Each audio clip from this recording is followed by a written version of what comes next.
Hello. Been thinking about the subject of this video for a while.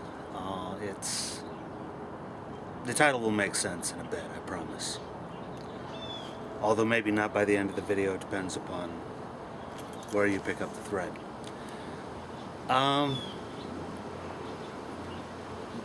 One morning, about mid-January, I was coming up out of Farragut West, which is the metro station I get off at to go to work. And there were these gentlemen with the, I don't know what it's called, the Muslim caps, style caps, and handing out these pamphlets that said Muslims for loyalty. And I'd been thinking and reading some history for a bit, so looking at it kind of made me twitch. Why, I'll get to in a moment. It has nothing to do with the people themselves. And there is still going on a bus campaign, Muslims for loyalty, you know. And it really unsettled me. It made me very uncomfortable.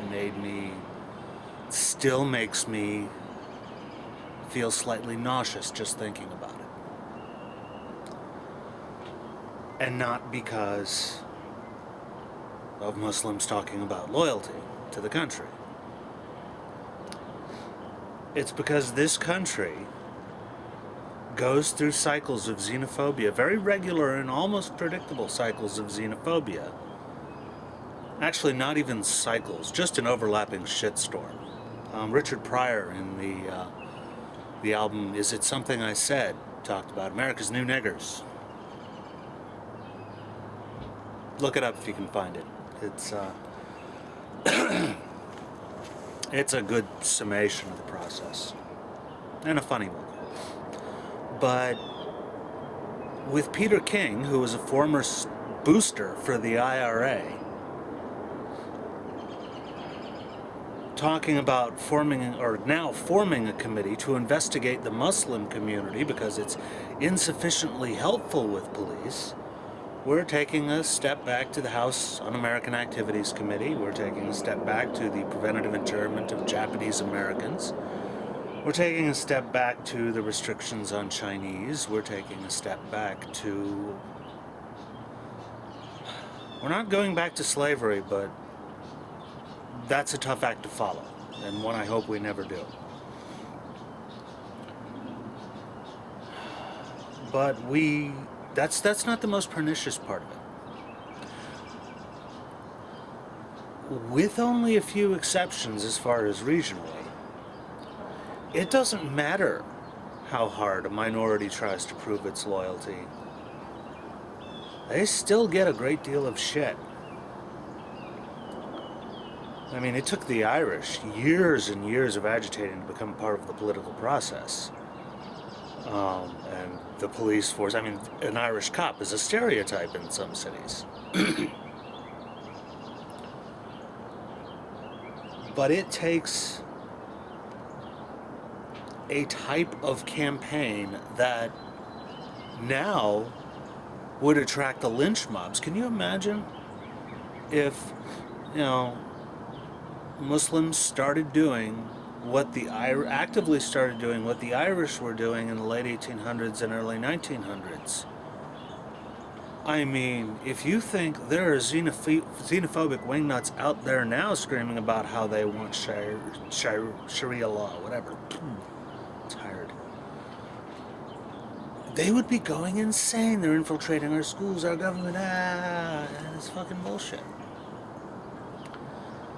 And so it is with this Muslims for Loyalty campaign. I mean, I've got links to a letter on Fox News. They paid for an opinion piece on Fox News. I don't know if they paid for it, but I'm guessing there was some sort of newsworthiness. Fox got something out of publishing it. That's how opinion pieces work. Whether it's from the writer, which is rare, or from the newsworthiness of the letter itself, drawing eyeballs. Forgive me for being cynical this early in the morning. Going to yet another wake today. But the Pamela Geller, who is behind the main media figure, or main face of the movement against the 9/11 or the Ground Zero Mosque, I've got a reply from her linked down below, as well as, actually I think that's about all I can stomach putting on there. It doesn't matter what you do. I mean, there will always be a movement to crawl up your ass with a microscope to determine if you have the right to be a second-class citizen. And it's depressing, because for a while, you know, we have the mythical America that we occasionally strive for, and we like to talk about ourselves being a lot, or we used to. Which, yeah, we were armed to the teeth, and we were a little suspicious of strangers, but, you know, if someone showed up and was hungry and had no place to stay, well, we already knew we had guns, and we already knew we were ready. So the first question that came to mind was, is there another seat at the table, and where are we going to put this person tonight? I mean, making sure that everybody within our borders, everybody within our home, is taken care of. That things were fair. That somebody wasn't stealing all the food. That somehow this was the land of opportunity. And for a long time, we have been sort of trying for that, and sort of going back to the xenophobic nutjob business. And we've rarely gone very far one way or the other, but we've many times managed to be much worse than we have better. And please forgive me for my hesitations. This is very difficult to say. But when people talk about 9/11 changing everything, you're full of shit. 9/11 changed one thing. 9/11 took that vision of not a kinder, gentler America, but a more fair and just and down to earth and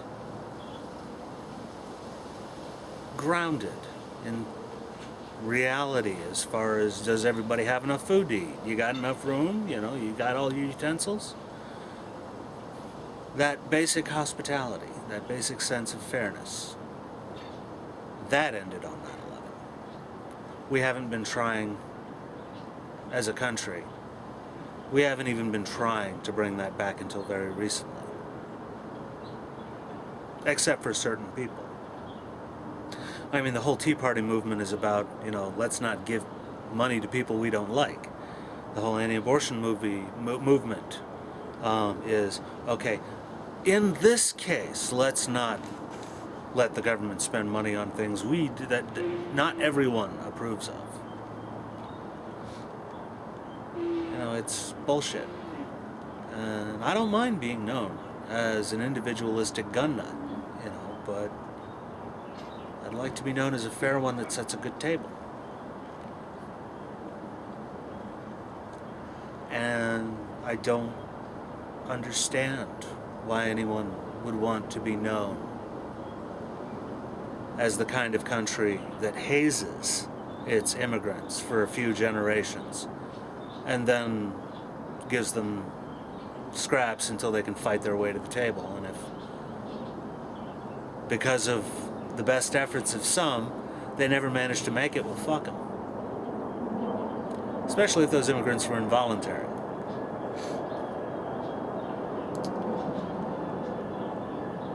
And so when I looked at the Muslims for Loyalty people, I wanted to say something, but what I wanted to say had nothing to do with them. I wanted to apologize to the individuals, not to the Islamic community at large, because it's pretty difficult to apologize to an entire community, and I didn't do anything to them. But I wanted to apologize to them because I felt personally wounded. And what must be a shadow of what they were experiencing by them feeling the need to prove themselves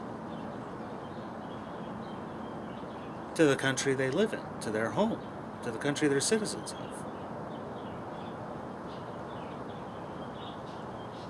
What the fuck happened to innocent until proven guilty? Thank you for your time and attention.